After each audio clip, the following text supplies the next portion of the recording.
కొమరం భీం గారి మ్యూజియం దగ్గరికి వెళ్తున్నాం ముందుగా. ఆ తర్వాత మనం గ్రామంలోకి వెళ్దాం.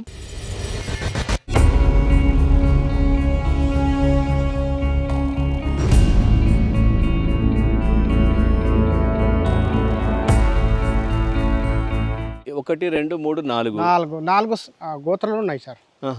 మా సంస్కృతి సమాజం ఉంటారు సార్. అవును.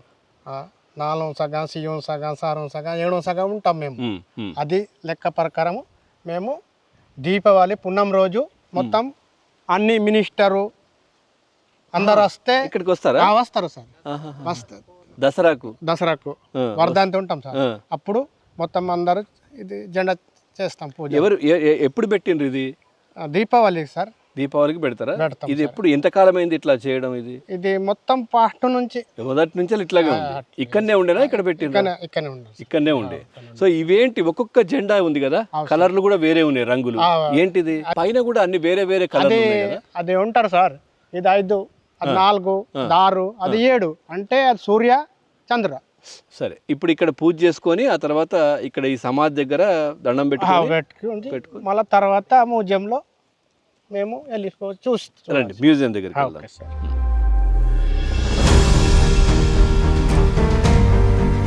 వీరు ఈయన museum curator sir. Museum curator. So ఎంతమంది వస్తుంటారు ఇక్కడికి? ఎప్పుడు జనాలు వీక్లీ వస్తుంటారు? లేదంటే ఏదైనా ఫెస్టివల్స్ అట్లా ఉన్నప్పుడు? ఇప్పుడు ఏంటి, వింటర్ సీజన్ లో పిక్నిక్స్ అలాంటివి ఉంటాయి కదా, పిల్లల్ని ఇక్కడ స్కూల్లో తీసుకొచ్చి చూపించి కుమ్రం భీం ఇది ఎలా అంటే ఎలా పోరాడి ఏంటిదంటే అవన్నీ ఇక్కడ ఉంటాయా? ఇదంతా ఏంటిది? ఆడిటోరియం లాగా పెట్టిండ్రు. Open theatre. ఏదన్నా చిన్న ప్రోగ్రాలు ఉంటే ఈ స్టేజ్ లో చేస్తారండి. ఈ ఓపెన్ థియేటర్ అవుతాయా? ఏదైనా ప్రోగ్రామ్ అవుతాయి. ఇప్పుడు ప్రపంచ ఆదివాసీ దినోత్సవం కానీ ఏ చిన్న ప్రోగ్రామ్ అయినా ఇక్కడ చేస్తారు సార్. అంటే ఆదివాసీలకు సంబంధించిన ప్రోగ్రామ్ ఏదైనా ఇక్కడ చేస్తారు ఈ ఆడిటోరియం. రైట్. ఇప్పుడు మనం ఇటువైపా మ్యూజియం? Okay sir.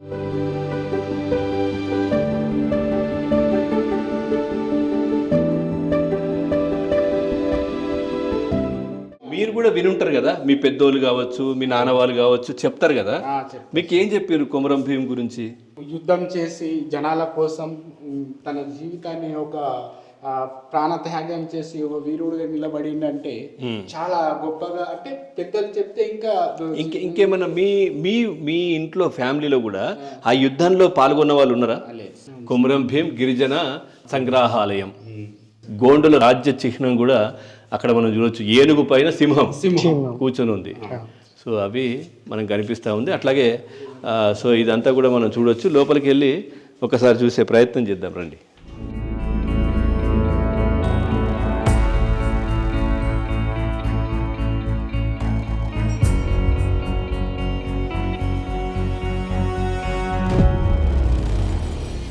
రైట్గా మనం మ్యూజియం లోపలికి వచ్చాము. దీంట్లో ఎన్నో వస్తువులు కూడా ఉన్నాయి, ఎన్నో జ్ఞాపకాలు, అప్పటి జ్ఞాపకాలు కూడా ఉన్నాయి. ఒక్కసారి మనం ఇటువైపు వెళ్ళి చూద్దాం. ఇక్కడ కొన్ని విగ్రహాలు, బొమ్మలు కూడా ఉన్నాయి. అంటే అప్పుడు ఇవన్నీ కూడా ఏంటి అనేది మనం వాళ్ళని అడిగి తెలుసుకుందాం. కుమ్రం భీం 1901లో బర్త్ అయ్యిండు. వాళ్ళ కుమ్రం భీం యొక్క నాన్న పేరు చిన్ను, తల్లి పేరేమో మైనుబాయి. అయితే కుమ్రం భీం ఆశయం ఏంటిదంటే ఒక రౌటేస్ సంఖ్యపల్లి అనే గ్రామంలో పుట్టిండు. వాళ్ళ తండ్రి 15 yearsలోనే చనిపోయిండు. అది కూడా అటవీ అధికారుల వ్యతిరేక పోరాటాల్లోనే చనిపోతే, ఆ భూముల గొడవల్లోనే చనిపోతే అక్కడి నుంచి సుర్దాపూర్ అనే గ్రామానికి వచ్చి కుమ్రం భీం వాళ్ళ కుటుంబం మొత్తం వచ్చేసింది అన్నట్టు. వచ్చేస్తే ఏమైందంటే అక్కడ పూడు వ్యవసాయం చేయటానికి కుమ్రం భీం స్టార్ట్ చేసిండు. చెట్లను నరికేసి ఆ వ్యవసాయం చేయటానికి చేస్తూ ఉండగా ఇక్కడ నైజాం ప్రభుత్వం పరిపాలిస్తుండేది ఈ ఏరియాని మొత్తానికి. బ్రిటిష్ కాకుండా ఇక్కడ ఏంటిదంటే మన ఈ ఉమ్మడి ఆదిలాబాద్ డిస్టిక్లో నైజాం ప్రభుత్వంది పరిపాలన అనేది ఉండేది. అయితే ఆ టైం కుమ్రం భీం వ్యవసాయం చేస్తూ ఉండగానే ఈ యొక్క నైజాం ప్రభుత్వం అధికారులు వాళ్ళ కుమ్రం భీంని దాడి చేయడం జరిగింది. ఆ దాడి చేయంగా కుమ్రం భీంకి కోపం వచ్చి సిద్దిక్ అనే ఒక అవల్దార్ని అంటే తహసీల్దార్ని చంపేసి అక్కడి నుంచి అస్సాం పారిపోయి అస్సాం నుంచి ఒక 5 సంవత్సరాలు కూలి పని చేస్తూ అల్లూరి సీతారామరాజు వాళ్ళ స్ఫూర్తితో మా దగ్గర కూడా జరుగుతుంది. అంటే హవల్దార్ను చంపేసి మామూలుగా అక్కడ నుంచి పారిపోయింది కొమరం భీం. పారిపోయి మళ్ళీ 3-4 సంవత్సరాల తర్వాత మళ్ళా తిరిగి వచ్చింది. అక్కడ శ్రీకాకుళంలో అటు ఆ ప్రాంతంలో అల్లూరి సీతారామరాజు ఎట్లయితే ఫైట్ చేస్తున్నాడో అవన్నీ కూడా ఆయన తెలుసుకొని దృష్టిలో పెట్టుకొని ఇక్కడికి వచ్చి ఇక్కడ మళ్ళీ ఫైట్ చేయడానికి యుద్ధం చేయడానికి మళ్ళీ వచ్చిండు. మళ్ళా తయారైన సో అప్పుడు మళ్ళా వాళ్ళ యొక్క మిత్రుడు కుమ్రసూరు ఓహో ఓకే అప్డేట్ ఎప్పటికప్పుడు ఇన్ఫర్మేషన్ అనేది ఇస్తుండేవాడు అన్న ఆయన కుమరం భీమికి ఇస్తుండే ఓకే. అంటే మిత్రుడు కుమ్రసూరు అతని యొక్క విగ్రహం కూడా ఫ్రంట్ లోనే ఉంది అటు సైడ్. ఓకే. అయితే మన ప్రాంతంలో ఎలాంటి సమస్యలు జరుగుతున్నాయి అనే విషయాలు వెంటనే అప్డేట్ చేసి ఇస్తుండే. అయితే మళ్ళా కుమరం భీం ఏం చేసిండంటే ఇక ఉంటే కుదరదు, మళ్ళీ అల్లూరి సీతారామరాజు యొక్క స్ఫూర్తితోనే మళ్ళీ తిరిగి వచ్చి మనం ఇట్లా ఉంటే కుదరదు, మనం ఉన్నటువంటి ప్రాంతం అంటే 12 పోరు గ్రామాలు ఉన్నాయని 12 పోరు గ్రామాల యొక్క పటేల్స్ను పిలిపించి వాళ్ళతో మోటివేట్ ఎలా ఫైట్ చేయాలి, వాళ్ళతో ఎలా రివల్ట్ అయ్యాలి, మన హక్కు మావనాటి మావరాజ్ అంటే మన ఊర్లో మా రాజ్యమే కావాలి అని ప్రతి ఒక్క పటేల్స్తో సహా ఉన్నటువంటి ప్రజలను కూడా మోటివేట్ చేసి అన్ని యుద్ధం మనం ఎట్లా చేయాలి, మనం ఎట్లా ఉంటే ప్రతి ఒక్క దానికి ఇప్పుడు అడవిలో పోతే అడవి పన్ను, మేకలు మేపటానికి పోతే మేక పన్ను, ఆ విధంగా ఇక్కడ అట్లాంటి వీళ్ళు ఏర్పాటు మీటింగ్ పెట్టుకొని చేసి ఇది మీటింగ్ యొక్క సమావేశపు ఇట్లా ఏర్పాటు చేసింది. అంటే ఇప్పుడున్న వాళ్ళకి తెలిసే విధంగా ఇట్లా ఉండే ఇట్లా ఈ విధంగా మీటింగ్ పెట్టుకుంటుండే అని తెలిసేటట్టు పెట్టింది సార్. ఇది ఆకాడి అనే ఫెస్టివల్ సార్. రైనింగ్ సీజన్ లో ఫస్ట్ చేసేది ఇదే. ఎందుకంటే అడవిల్లో మేకలు కానీ ఆవులు కానీ మేపడానికి పోతే కంపల్సరీ దేవుని అంటే ఒక 1 ఇయర్ ఫస్ట్ సారి దీన్ని పూజిస్తే లాస్ట్ మళ్ళీ వచ్చే సంవత్సరం వరకు అంటే దీన్ని రాజుల పేరు అంటారు సార్. ఆకడి సార్. ఆకడి తర్వాత ఇక్కడ మ్యూజియంలో చాలా ఉన్నాయి. ఇది బాబాయ్ సార్. ఇప్పుడు కాక వాళ్ళ బిడ్డ మాట్లాడినట్టు ఐడిడిఏ నుంచి జాబ్ ఇవ్వటం మీరు సార్. ఇది హెమండ్ రావ్ సార్. కుమ్రం భీం చనిపోయిన తర్వాత బ్రిటిష్ అంటే నైజాం కాకుండా బ్రిటిష్ ప్రభుత్వం వాళ్ళు ఏంటంటే లండన్ నుంచి ఒక హెమండ్ రావ్ అనే ప్రొఫెసర్ని ఇక్కడ పంపించడం జరిగింది. ఎందుకంటే గిరిజనులు ఇక్కడ ఉన్నారు కాబట్టి వాళ్ళ లైఫ్ స్టైల్ ఏంటి అంటే వాళ్ళ సంస్కృతి ఎట్లా ఉంటుంది, వాళ్ళ తినే తిండి కూడా ఎట్లా ఉంటుంది అని దాని మీద రీసెర్చ్ చేయడానికి వీరిని పంపించారు. అయితే సార్ ఇది కూడా మార్లవాహిలోనే వాళ్ళు ఇక్కడనే రీసెర్చ్ చేస్తూనే మార్లవాహిని ఇద్దరు కూడా కపుల్స్ హెమండ్ రావ్ ప్రొఫెసర్ను ఎల్జిబిత్ అనే ఇద్దరు కూడా చనిపోవటం జరిగింది. సో వీళ్ళు 1990లో రావటం జరిగింది. అంటే 1990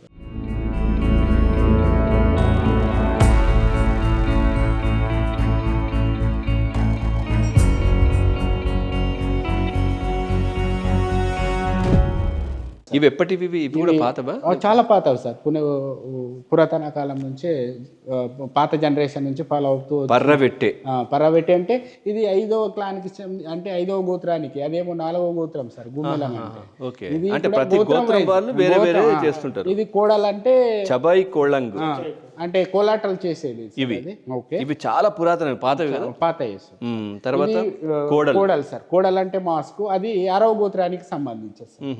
అది కూడా దేవుడుగా టప్పాలంటే 7వ గోత్రానికి సార్. 7వ గోత్రం వాళ్ళు ఇది దేవుడు. ఎప్పటి ఉంటాయి? చాలా అంటే అది ఆర్యుల కాలం నుంచే మా సంస్కృతి అనేది ఫాలో అప్ చేస్తూ వచ్చింది.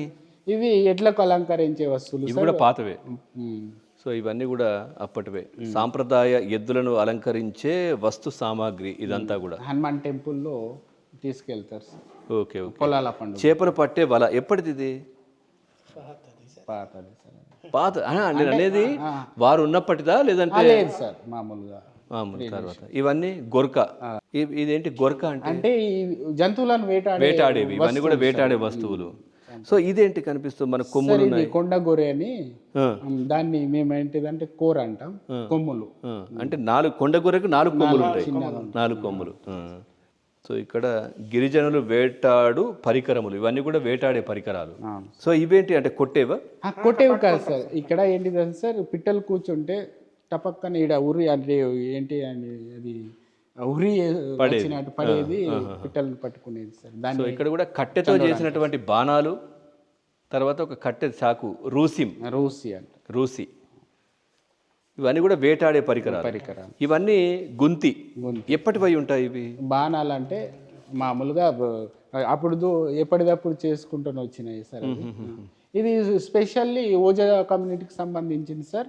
ప్రతి ఒక్క ఏదైనా వస్తువు దేవులకు సంబంధిత కానీ మ్యారేజ్ సంబంధిత కానీ అది కంపల్సరీ ఓజా కమ్యూనిటీ నుంచి తీసుకుంటాం సార్. కొడంగ్, కట్టార్, రూసి, ఇవన్నీ కట్టార్ అయితే శివాజీ గారి దగ్గర కూడా ఉంటుంది. అలాది కాదు సార్. ఇప్పుడు పెళ్లి కొడుకుకు పెళ్లి పిల్లకు కంపల్సరీ అదే ఇప్పటికి ఆ దేవులకు కట్టే గజ్జలు సార్ ఇవన్నీ.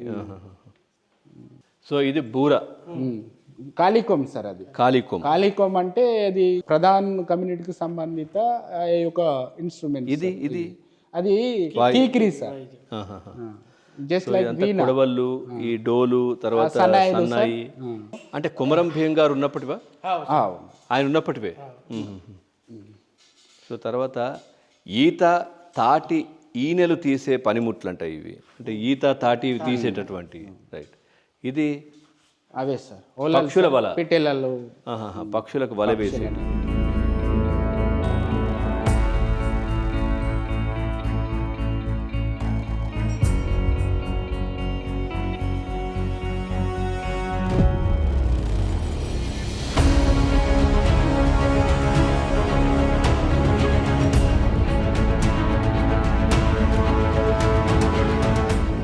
గిరిజన దేవతల సముదాయం. ఇది ప్రతి ఒక్క క్యాస్ట్ వైజ్ దేవతలు ఉన్నాయి సార్. ఇది సిరాల్ దేవత, సిరాల్ ఆంధ్వారి దేవత. ఇది బుర్రి అవ్వాల్ అంటే కులంకు పెద్ద దేవుడు సార్. కులం అనే తెగ ఉంటుంది, అదొక వన్ ఆఫ్ ది క్యాస్ట్. 9 తెగల్లో ఇది ఒక క్యాస్ట్. ఇది కులంస్ భీమన్న దేవత సార్. కులంస్కు ఉంటుంది, నాయకపోలకు ఉంది, గోండ్స్ ఆల్సో. 3 జాతులకు భీమన్న దేవుడు. నాయకపోలేమో భీమన్న దేవత అంటారు, మా గోండ్స్ ఏమో భీమల్ పేన్ అంటారు, కొలంస్ ఏమో భీమయ్యక్ అంటారు. భీమయ్య దేవుడు అంటే ఇప్పుడు మనకు భీముడేనా? ఇప్పుడు మనకు అక్కడ గాంధారి కిలా పైన కూడా వాళ్ళు చేస్తారు, అదే కదా? అదే. ఇది భీమ్ దేవతని గంగా స్నానానికి తీసుకెళ్లే సీన్ సార్ ఇది. అది కెస్లాపూర్ సంబంధిత నాగోబా జాత్ర ఇప్పుడు రీసెంట్ గా చాలా అయిపోయింది.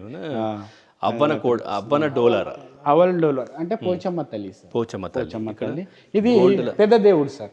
ఇది అది నేను అన్నా కదా, గోత్రం వైజ్ కంపల్సరీ పెద్ద దేవుడు అనేది ఉంటది.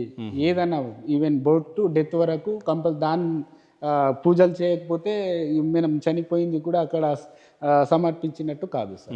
తర్వాత జంగుబాయి దేవత, ఇది జాతర, అది చాలా పవర్ఫుల్ గోడ్. అంటే అడుగుతున్నాను, మామూలుగా అడగలేదు. మూసేసారు ఎందుకు? అట్లాగే ఉంటుంది, లోపల ఉంటుంది. ఓకే. అవ్వాల్ పోచమ్మ తల్లి సార్. పోచమ్మ తల్లి. ఇది ఆకి అవ్వాల్ అంటే గ్రామంలో ఈ ఆకి దేవుడు అని లేకపోతే గ్రామమే ఉండదు, ప్రతి ఒక్క పల్లెటూరులో. ఇప్పుడు ఇక్కడ కూడా మహాలక్ష్మి దేవత. ఇది లక్ష్మీ దేవరాయలు సార్, మన నాయకపోలకు సంబంధిత. అలాగే భీమన్న దేవత, నాయక్ పోడ్ వారి ఆరాధ్య దైవం. కాగజ్ నగర్ లో, ఈ మన ఉమ్మడి ఆదిలాబాద్ డిస్టిక్ లో దీపావళి మాసం రాగానే ఒక 1-2 వీక్స్ వేషాలు వేసి, గుసాడి వేషం వేసి మా ఊరు నుంచి ఇంకో ఊరికి కోలాటాలు చేస్తూ డ్యాన్స్ చేయడానికి వెళ్తారు సార్. దాన్ని ఆత్మగా భావిస్తారు. ఈ 1 ఇయర్ వాళ్ళ ఊరికి వెళ్తే నెక్స్ట్ ఇయర్ ఇక్కడ వాళ్ళు దీన్ని ఏత్మస్సూర్ దేవత అని కూడా అంటారు సార్. అదే అప్పుడు చెప్పిన కదా సార్, గుమ్మేల, వెట్టే, పర్ర వెట్టే, కోడల్, టపాల్, వీటిని మేము క్లైన్ వైజ్. ఇప్పుడు సపోజ్ మాది 5వ క్లైన్ అంటే 5వ గోత్రం, 5వ గోత్రం వాళ్ళు ఏం చేస్తామంటే 6వ గోత్రం వాళ్ళ దగ్గర వాళ్ళ ఊరికి వెళ్తాం సార్. అక్కడ దేవుళ్ళు అంటే కోడలు ఉన్న వాళ్ళ దగ్గరనే మేము వెళ్తాం. వాళ్ళు నెక్స్ట్ ఇయర్ మా ఊరికి వస్తారు. అలా సంవత్సరంలో చేంజ్ అవుతూ ఉంటుంది సార్. గుసాడి సో వీటి గురించి తెలుసా? ఇవి తెలుసు సార్. ఇదేంటి గుసాడి రోకల్ అంటారు. ఓకే. ఇది కాళికోం సార్. కంపల్సరీ దీపావళి ఆ డప్పులలో కూడా కాళికోం, డప్పు, తుడుం, పేపరే అనే సన్నాయిలు కంపల్సరీ. సో ప్రతి ఒక్కరు తలపాగా పైన సార్ అది మన సుట్ట కూడా పెట్టుకున్నారు. అవునవును, సుట్ట కూడా పెట్టింది. అంటే అప్పుడు సుట్టలు బాగా తాగేవాళ్ళు కదా, తయారు చేసుకునేవాళ్ళు. తయారు చేసి ఇప్పుడు మన మోదుగాకుతో సహా ఈ మన ఇవి ఏంటి సార్ తునికాకు ఉంటుంది, తునికాకు పెట్టి లోపల కొంచెం అది పెట్టేసి దాన్ని తాగేవాళ్ళు సార్. ఇది రేలా డ్యాన్స్ సార్. ఇది పాతకాలపు, ఇప్పుడు డీజేలు వచ్చి కొంచెం చేంజ్ అయింది కానీ యాక్చువల్లీ పాతకాలపు జనరేషన్ డ్యాన్స్ అంటే దీన్నే రేలా డ్యాన్స్ అంటారు. వీర డ్రెస్ ప్యాటర్న్ కూడా చేంజ్ ఉంది సార్. దీన్ని డప్పిడి అంటారు. డప్పిడి చిన్నగా ఎట్ ఏ టైం చేసేటప్పుడు కొంచెం కోలాటం చేసిన తర్వాత డప్పిడిని డొల్కి దీన్ని కమెంట్ చేస్తూ పాట పాడుతూ డ్యాన్స్ చేస్తారు సార్. సాంప్రదాయ గిరిజన సంగీత వాయిద్యాలు కూడా ఇక్కడ మనం చూడొచ్చు. అంటే అప్పటి వాళ్ళు ఏ విధంగా ఉండేవారు, ఏ విధంగా జీవితం కొనసాగించారు, ఏ విధంగా ఇక్కడ ఉన్నటువంటి గోండుకు సంబంధించినటువంటి తెగకు సంబంధించినటువంటి వాళ్ళంతా ఎట్లా బ్రతికారు, ఏంటి వాళ్ళలో ఉన్నటువంటి తెగలు అందరూ కూడా ఏ విధంగా ఉండేవాళ్ళు, ఇవన్నీ కూడా పూర్తిగా ఇక్కడ అప్పుడు వస్తువులు కూడా దీంట్లో పదిలంగా భద్రపరచడం జరిగింది. ఇవన్నీ కూడా ఇక్కడ మనం చూడొచ్చు. ఇదంతా సార్ అది ఆయుర్వేదిక్ మెడిసిన్ కూడా పాతకాలం వాడుతుండే వ్యవసాయ పనిముట్లతో సహా అవి కాసూరు కచ్చురం. తర్వాత వీరంతా సార్ కుమ్రం భీము చనిపోయిన తర్వాత కూడా ఆ పూజను చనిపోయిన తర్వాత పూజను ఫాలోఅప్ చేస్తూ వచ్చిన పెద్దలు, పెద్ద మనుషులు, కోయ గిరిజనులు. డొల్కి సార్ ఎంటర్టైన్మెంట్ చేయడానికి వాయిస్తారు సార్. అది ఆన్ దంపతులు కంటిన్యూ చేసిన వాళ్ళు, ప్రధాన దంపతులు. ఇదేంటిది? ఇది ఒక కులం సంబంధిత ఒక. ఈ వెడ్మరాము తొట్టి ఏంటి? విడమరామ్ అంటే సార్ ప్రతి ఒక్క అదే ఒక తోటి కమ్యూనిటీకి సంబంధిత పెద్ద మనిషి విడమరాము. ప్రతి ఒక్క ఈవెన్ డెత్, మ్యారేజ్, ఏదన్నా మా యొక్క చరిత్ర చెప్పాలంటే కంపల్సరీ తోటి కానీ ప్రధాన్ కానీ వాళ్ళే మాత్రమే దాని యొక్క స్ట్రీ కుమ్రసూరు కుమ్రాం భీమికి రైట్ హ్యాండ్ గా హవాల్దార్గా పనిచేస్తుంది. అంటే ఇది ఒరిజినల్ ఫోటో అంటే కుమ్రాం భీమ్ చనిపోయిన తర్వాత కూడా మళ్ళా ఉన్నాడు అన్నట్టు. ఒక 20-30 ఇయర్స్ తర్వాత చనిపోయింది అన్నట్టు. ఆ తర్వాత మీరు చూసారు, మాట్లాడిన వారు కుమ్రసోంబాయి, కుమ్రాం భీమ్ యొక్క సెకండ్ వైఫ్. సినిమాల్లో కానీ లేదంటే పూర్తిగా వాట్లలోనే చూస్తూ ఉంటాము.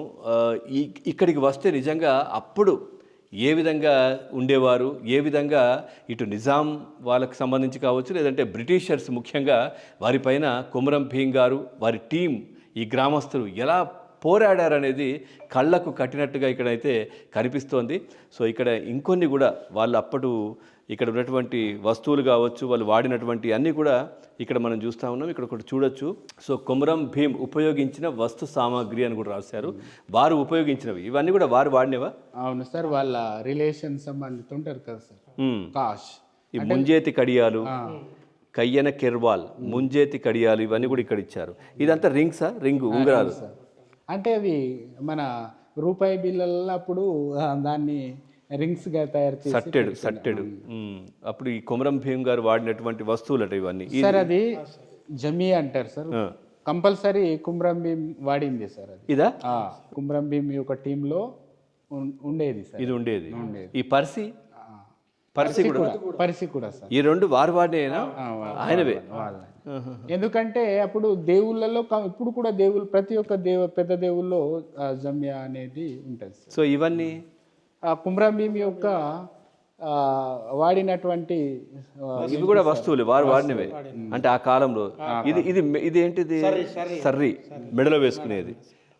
తర్వాత ఇది నడిపాటి నడిదపాటి నడిదపాటి అంటే ఇది ఆడవాళ్ళు వేసుకునేది ఆడవాళ్ళే ఆడవాళ్ళే. సో చూస్తున్నాం కదా. తర్వాత తలి చెంబు కావచ్చు, సార్. తర్వాత ఇవన్నీ కూడా ఇక్కడ వారు వాడిన ప్లేటు, కంచాలు, ఇక్కడ బిందెలు లాంటివి, ఇవన్నీ వారి ఇంట్లో ఉపయోగించినవి. ఉపయోగించి సో చూసారు కదా, చాలా అద్భుతంగా నిజంగా ఇక్కడికి వస్తే మనం ఆ టైంకి మనం వెళ్ళిపోయామా అన్నట్టుగా కూడా మనకి ఇక్కడ అనిపిస్తోంది. సో చాలా అద్భుతంగా కూడా ఇక్కడ మనకు పెద్దలు కొమురం భీం గారి మనవడు సో సోనారావు గారు కూడా చాలా చక్కగా వివరించారు. వారు కూడా చాలా చక్కగా వివరించారు. చాలా ధన్యవాదాలు. థ్యాంక్ యూ అండి. నిజంగా మిమ్మల్ని కలిసిన తర్వాత వారిని కలిసినట్టే ఉంది, కొమురం భీం గారిని. సో చాలా ధన్యవాదాలు sir. Thank you sir. Thank you. చూసారు కదా, ఇది వాటి ఏబిఎన్ ప్రయాణం. మరో ఎపిసోడ్తో మళ్ళీ కలుద్దాం. చూస్తూనే ఉండండి ఏబిఎన్. రైట్, చూసారు కదా, కొమురం భీం గురించి ఎందరికో తెలియని విషయాలు కూడా మనం ఈరోజు తెలుసుకుందాం. వారి మనవడు చాలా ఆశ్చర్యపరిచే విషయాలు కూడా మనకు చెప్పారు. సో ఇదంతా కూడా గుస్సాడి టీం. అంటే వాళ్ళు పండగల్లో కావచ్చు, తర్వాత పెళ్ళిళ్ళు, ఫంక్షన్స్లో ఈ విధంగా నృత్యాలు కూడా చేస్తూ ఉంటారు.